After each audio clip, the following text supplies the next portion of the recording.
come with me as I close down the kitchen and make me some tea.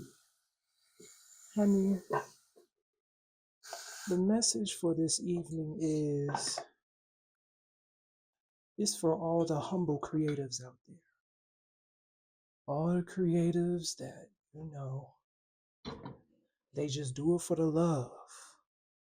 No Tribe Called Quest.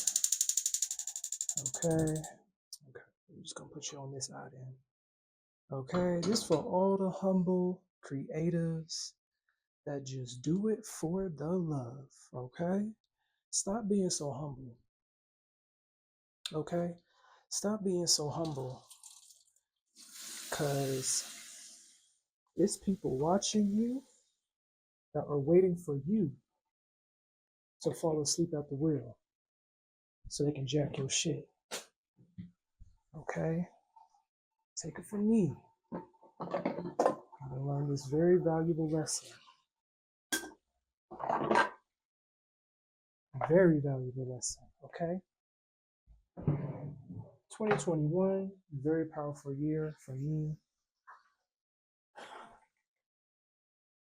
I'm pretty sure you've heard it before, but that was also the year that I declared my retirement. It was also the year that I created a documentary called Black Recess that was a diary entry into that moment in time, in my life. Okay? And during that moment in time in my life, I wasn't feeling so hot. I wasn't feeling so confident. I didn't really see my full potential and my full worth. And during that time, I came across a very powerful book called Dark Side of the Light Chasers, which outlined the importance of going into the darkness and retrieving all the parts of yourself that you've discarded. That work is not easy. Okay, that work is not lemon drops and buttercups or whatever sweet candies y'all like, fill in the blank. It's very hard work, it's very taxing work. It takes you to be real with yourself.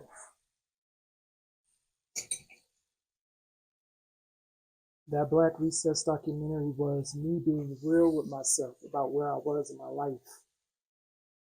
It wasn't me being pitiful. It wasn't me being a crybaby. It wasn't even a cry for help. It was me writing a diary entry to me so that I could see clearly what was happening in my life in real time. I'm an illustrative type of person. So I took that diary entry, and like I said, I created the documentary Black Recess. Through that, it opened my eyes to a lot of things. It opened my eyes to how dependent I was on people's validation. It opened my eyes to how desperate I was for community, the levels to which I would stoop to in order to have a friend or to have a connection. So much so that I didn't realize that these people was biting off me. What I thought was just friends becoming one. You be around somebody so much that y'all start to pick up the same mannerisms. You start to pick up the same dialogue, diction, catchphrases, because y'all are friends. It's a community. And I wanted to share that with other people, but little did I know they were just biting my style. They saw what I didn't see in me and took advantage of it. It was like, okay, well, this is prime real estate. She ain't doing nothing with it. Being a humble creator. She doesn't see her value. She's waiting on everybody else to quantify her worth for her. So while she not looking, I'm gonna just take this and rebrand it as me. There's so many me's running around pretending to be enlightened, pretending to be vulnerable, pretending to be insightful. And you know, also, I just was so green back then. I didn't think that people would really like prey on my innocence and prey on my vulnerability and try to emulate my style, projecting all their insecurities on me, all the while taking all my good qualities and trying to finesse it into their own. To the point where all these years later, I'm seeing a lot of things coming out of Brooklyn from the same circles that I used to run in that's looking a lot like my concepts. It's looking a lot like my ideas. But these are the same motherfuckers who tried to make me feel small and insignificant during those times when I was at my lowest. It's like they took that moment of weakness and weaponized it against me so that they could run off with my loot. To all you humble creatives, protect your ideas, protect your craft. Don't let nobody run off with your concepts and then try to play you like, oh, what? Everybody's doing it. No, let me tell you something about Brooklyn in general. And this is something that I couldn't get with when I was in New York City. The amount of culture vultures that are in that city. One thing that I learned is that everything in that city is imported. It's imported culture. You got to think about it. And it's no shade. There's a lot of immigrants in that city. Ain't nobody really American, you know? Ain't nobody really native. I'm just calling a spade a spade. Everybody comes from somewhere else. And their main goal when they get to the city is to fit in. So when they come across somebody who's authentic, unapologetically themselves, they try to take on that persona or those qualities as if it's their own, especially if they're fearful, especially if they don't have no concept of self, they haven't done the work. If they're too afraid to be perceived as weak, and that's another thing. Nobody wants to be perceived as in progress. Everybody wants to show up as ready-made. Ain't no true artists in New York. There's a whole bunch of Andy Warhol ass niggas. A whole bunch of people that's just capitalizing off of other people's ideas and concepts. Right? Just polishing up somebody else's artistic vision. Instead of collaborating, right? Instead of being an actual artistic community, bouncing off ideas, they just steal it, repackage it as their own, right? And if you're a humble creative, like myself, like I was, people will rob you blind. People will rob you blind, try to rewrite your narrative for you. I have clocked in the past 2 to 3 years, I have clocked 2 individuals and 1 organization that has tried to run off with my Black Recess concept. My thing is, with all the access that you have, all the people in your circle, the illustrious network that you have, you got to steal from little old me. You got to steal from little old me. I'm flattered, but cut that shit out. Because in this season of exposure, a lot of y'all motherfuckers are getting exposed for the frauds that y'all really are. Y'all would never originate. Y'all just some imitators, and it's sickening. All the true artists are dead, for real. Just think about all the people whose art didn't even become valuable until they went on home to glory. All the people who never even got to smell their flowers because folks wanted to withhold it. Folks was too busy trying to figure out how to profit off of it. Again, instead of just collaborating, instead of just being a genuine artist, a genuine creative, I understand we all gotta eat. But at the expense of what? Your integrity? I'm talking to all the frauds right now. Is it worth your integrity as an artist to steal somebody else's vision just because you feel like, oh, well, I mean, the originator, they didn't get views. Nobody was paying attention to them. They didn't even realize what they had.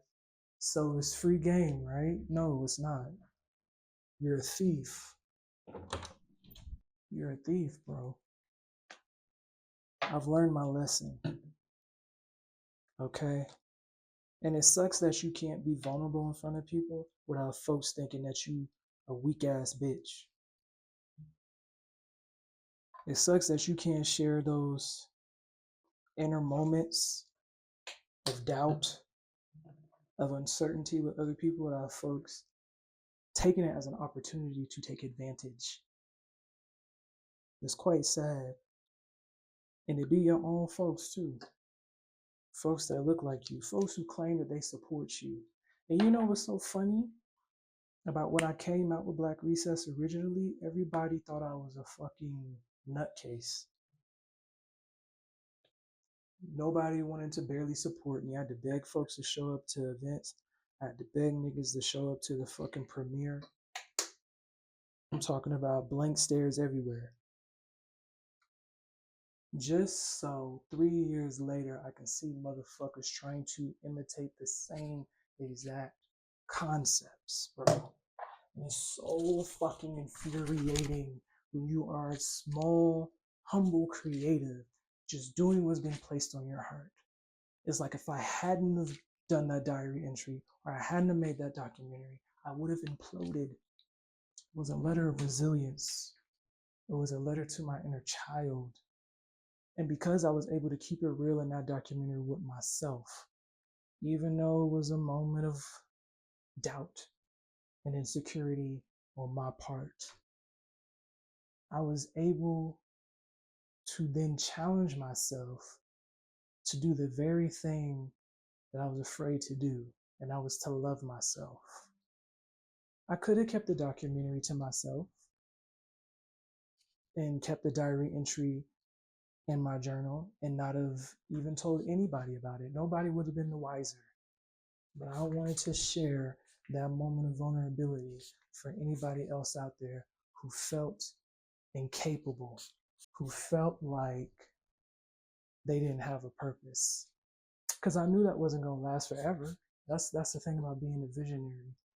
Even at your lowest, catalog those moments. My only advice is don't share it with everybody. Since I made a documentary, I've learned to just keep some things to myself. Document it. If you want to still create a video, a voice note, document it for yourself. Folks be out here stealing, man. Folks be out here stealing. And they love to steal from small creatives, bruh. There's just too many stories like this. Too many stories where somebody was just being authentically themselves, and then here comes a fucking culture vulture to steal their fucking ideas. Don't let nobody rewrite your narrative. And I don't care how much they might have tweaked your idea or how much they might have tried to camouflage it or rebrand it as their own. Call them motherfuckers out. A thief is a thief. I don't care how big their following is. It's the season of exposure anyway, so call them niggas out. If you feel I didn't call people out, I don't care. Every time somebody stole something from me, I did not care how big they were, how prominent they, what their title was, anything. If I suspect that you stole some shit from me, I'm calling you out. Them days of being humbled and all that other shit is dead. Like, stop playing with people. Just create your own shit. Instead of trying to go with the trend, because now the trend these days is everybody's so mindful, everybody's so spiritual, everybody's so elevated and enlightened. That's a fucking lie. No, they're not. I let so many people cloak themselves in my energy. If you know, you know. People will mirror you right back to you. Sociopaths, honestly. A lot of motherfuckers up north are sociopaths. But you know what? Look at the state of New York any fucking way. They're in shambles right now, so I'm not surprised. All them fake facades are crumbling down. Because all the real niggas have left. Now all you left is the fake shit, the artificial shit, the volatile shit, the unsustainable shit that's crumbling. So I hope y'all have fun with my energy while it lasted, while I ain't know no better. But playtime is over. So to all the humble creatives, stop being humble. This is your season. If you see something, say something. Don't let nobody steal your shit.